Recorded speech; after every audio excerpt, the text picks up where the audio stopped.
कृष्ण, क्या राजसभा में युवराज दुर्योधन ने तुम्हें बंदी बनाने का प्रयत्न किया? नियति अपना निर्माण स्वयं करती है बुआ। मनुष्य तो केवल अपनी बुद्धि और संस्कार के अनुसार नियति की योजनाओं में निमित्त बनते हैं। जीजी तुमसे अपने पुत्रों के अपराधों के लिए क्षमा मांगना चाहती है कृष्ण।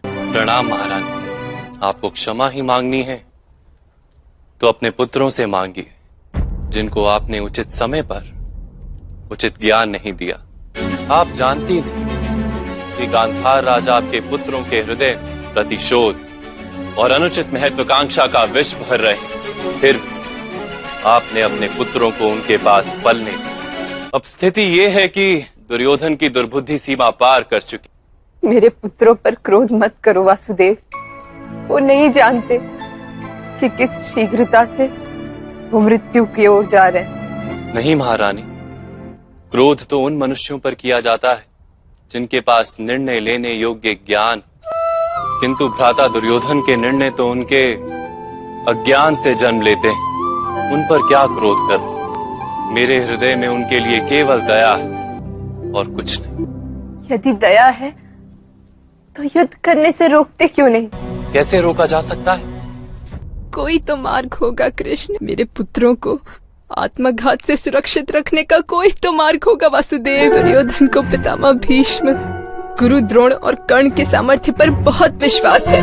पितामह सिंहासन से बंधे हैं और गुरुदेव युद्ध सभा में दिए वचन से बंधे हैं, किंतु कर्ण ने महाराज को कोई वचन नहीं दिया। अंगराज कर्ण ने भ्राता दुर्योधन को मित्रता का वचन दिया है महारानी। राजा, गुरु, तपस्वी और भगवान को दिया हुआ वचन किसी भी स्थिति में तोड़ा नहीं जा सकता, किंतु मित्र को दिया हुआ वचन उसी मित्र के लाभ के हेतु तोड़ा जा सकता है। अब किसी भी भांति कर्ण को इस युद्ध में भाग लेने से रोकिए। मुझे विश्वास है दुर्योधन युद्ध करने का साहस नहीं करेगा। आपके लिए क्या असंभव है वासुदेव? जब तक मनुष्य स्वयं ज्ञान ग्रहण करने के लिए सज ना, तब तक स्वयं ईश्वर के लिए भी उसे ज्ञान देना असंभव।